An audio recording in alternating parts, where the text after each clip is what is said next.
આક્રમકતાથી ભાષણ આપતા ભારતીય જનતા પાર્ટીના પ્રદેશ પ્રમુખ જગદીશ વિશ્વકર્મા છે તેમની અત્યારે લોકો સોશિયલ મીડિયામાં કેમ મજાક ઉડાવી રહ્યા છે અને કયા નેતાએ ફરી વખત આ જગદીશ વિશ્વકર્મા છે તેમના નિવેદનની મજાક ઉડાવી છે તેની આ વાત છે।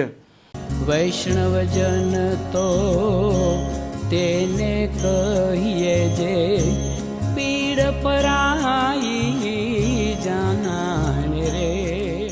નમસ્કાર, આપ જોઈ રહ્યા છો નવજીવન ન્યૂઝ અને હું છું આપની સાથે તોફિક ગાંચી। સોશિયલ મીડિયામાં ભારતીય જનતા પાર્ટીના પ્રદેશ પ્રમુખ જગદીશ વિશ્વકર્મા એક વિડીયો મૂકે છે અને આ વિડીયોમાં જે પ્રકારે કોંગ્રેસના રાષ્ટ્રીય અધ્યક્ષ મલ્લિકાર્જુન ખડગે ગુજરાતને લઈને એક નિવેદન આપ્યું હતું તેને લઈને તે પ્રતિક્રિયા આપતા હતા, પરંતુ જે ભાષામાં આ પ્રદેશ પ્રમુખ જગદીશ વિશ્વકર્મા વાત કરી રહ્યા હતા તે ભાષાને લઈને સોશિયલ મીડિયામાં અત્યારે લોકો તેમની મજાક ઉડાડી રહ્યા છે, ટીખણ કરી રહ્યા છે અને આ વિડીયોમાં अलग अलग प्रकारनी मजा लेती कॉमेंट पण करी रह्या छे। हवे मैदाનમાં આવ્યા છે કોંગ્રેસના નેતા કરશનદાસ બાપુ ભાદરકા અને તેમણે પણ આ જે વિડીયો છે આ વિડીયોને લઈને જગદીશ વિશ્વકર્માની મજા પણ લીધી છે અને ત્યાં સુધી કહ્યું છે કે આમ આદમી પાર્ટીના આ નેતા કે કાર્યકરોને બાજુમાં બેસાડ્યા હોત તો તે વાહવાહીના વાતો કરતા।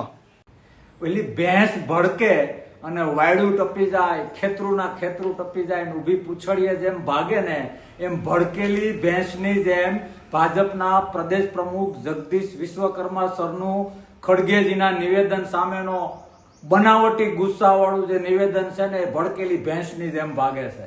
મારે તો એ સલાહ દેવી છે કે આમાં તમારે તમારા સપોર્ટર આમ આદમી પાર્ટીના 2-4 લોકોને બાજુમાં ઉભા રાખ્યા હોત અને તમે જે બોલો છો ને મારે કોંગ્રેસ અને કોંગ્રેસીઓને પૂછવું છે ગુજરાત પ્રજા કેમ ટીકા છે।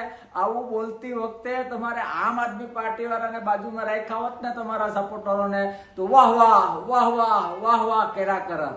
હકીકત અને વાસ્તવિક મારે એ વાત કરવી છે કે જગદીશભાઈ સાહેબ, તમે રૂલિંગ ગવર્મેન્ટના પ્રદેશ પ્રમુખ છો, આ રીતના સ્ટેટમેન્ટ ન હોય અને ઓલી ભડકેલી ભેંસને જેમ વાયડ આડી ન આવી એમ તમને તમારો વિડીયોગ્રાફર, એડિટર, મીડિયા ઇન્ચાર્જ, તમારી જે આખી ટીમ છે મીડિયાની જે પબ્લિશ કરવા માટે કોઈએ તમને રોક્યા નહીં કે પ્રદેશ પ્રમુખ તરીકે આવા સ્ટેટમેન્ટ ના અપાય। ખેર, ભલે તમે સ્ટેટમેન્ટ આપ્યું કે કોંગ્રેસીઓ, અરે મારા બાપ, આ તમારા નિવેદનમાં જ ખડગે સાહેબના જે વાત છે એનો જવાબ છે। ખડગે સાહેબ સ્પષ્ટ કહેવા માંગે છે ગુજરાતીઓને કે તમે શાણા છો, ગાંધીજી અને સરદાર એ ગુજરાતમાંથી આવેલા છે।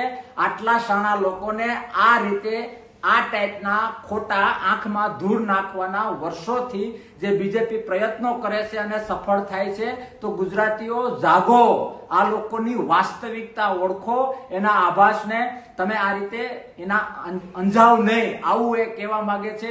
અને તમે આ નિવેદનમાં સ્પષ્ટ છે કે હા, ખડગે સાહેબની વાત સાચી છે કે ગુજરાતમાં તમે આ રીતે લોકોને હો હા કરીને ગેરમાર્ગે દોડો છો। જગદીશ સર, રિક્વેસ્ટ કરું છું કે આવું ના હોય, કોંગ્રેસીઓને ગુજરાતીઓની ઈર્ષા, આવું ના હોય સાહેબ। ક્યાંક ને ક્યાંક હાસ્યાસ્પદ થઈ રહ્યું છે, એક રાજનીતિ અને રાજકારણનું અપમાન થઈ રહ્યું છે, નિવેદનોનું અપમાન થઈ રહ્યું છે। કોક તો રોકો, જગદીશ સરને કોક તો રોકો, કમસે કમ અહેસાસ થવો જોઈએ કે રૂલિંગ ગવર્મેન્ટના પ્રદેશ પ્રમુખ છે અને આ જ વાત ઇનડાયરેક્ટલી ખડગે સર કહેવા માંગે છે કે ગુજરાતીઓ જાગો। ભાજપે 30 વર્ષથી જે તમારી આંખમાં ધૂળ નાખવાનો પ્રયત્ન કર્યો છે, તો કેળવણીકાર બનીને ભાજપની વાસ્તવિકતા જાણો અને એની બાજુમાં જે મંજીરા ઓગાળે છે એ આમ આદમી પાર્ટીની અને ભાજપની વાસ્તવિકતા જાણશો તો તમને ખબર પડી જશે કે માવતર પાર્ટી કોંગ્રેસનું કેટલું મહત્વ છે। જગદીશ સર, ભવિષ્યમાં પણ આવું હાસ્યાસ્પદ ગુજરાતને પીરસતા રહો, એના માટે શુભેચ્છા। જય હિન્દ, ભારત માતા કી જય। આમ કરશનદાસ બાપુ ભાદરકા છે તેમણે સ્પષ્ટ રીતે જગદીશ વિશ્વકર્મા જે પ્રકારે જે ભાષામાં વાત કરી રહ્યા હતા તે ભાષામાં તેમણે મજાક ઉડાડી છે અને એક પ્રદેશ પ્રમુખે જ્યારે પ્રતિક્રિયા આપવાની હોય ત્યારે તેમના શબ્દોમાં અને તેમની ભાષામાં આપવાની હોય, પરંતુ આ વિડીયોમાં જે પ્રકારે આ જગદીશ વિશ્વકર્મા વાત કરી રહ્યા છે, જે પ્રકારે તેમનો ટોન છે, જે પ્રકારે તેમની વાત છે, તેની અત્યારે લોકો મજા પણ સોશિયલ મીડિયામાં લઈ રહ્યા છે અને તે જ મામલે આ કોંગ્રેસના નેતાએ પણ મજા લીધી છે। આ પ્રકારના સમાચાર માટે નવજીવન ન્યૂઝ ચેનલ સાથે જોડાયેલા રહો। નમસ્કાર।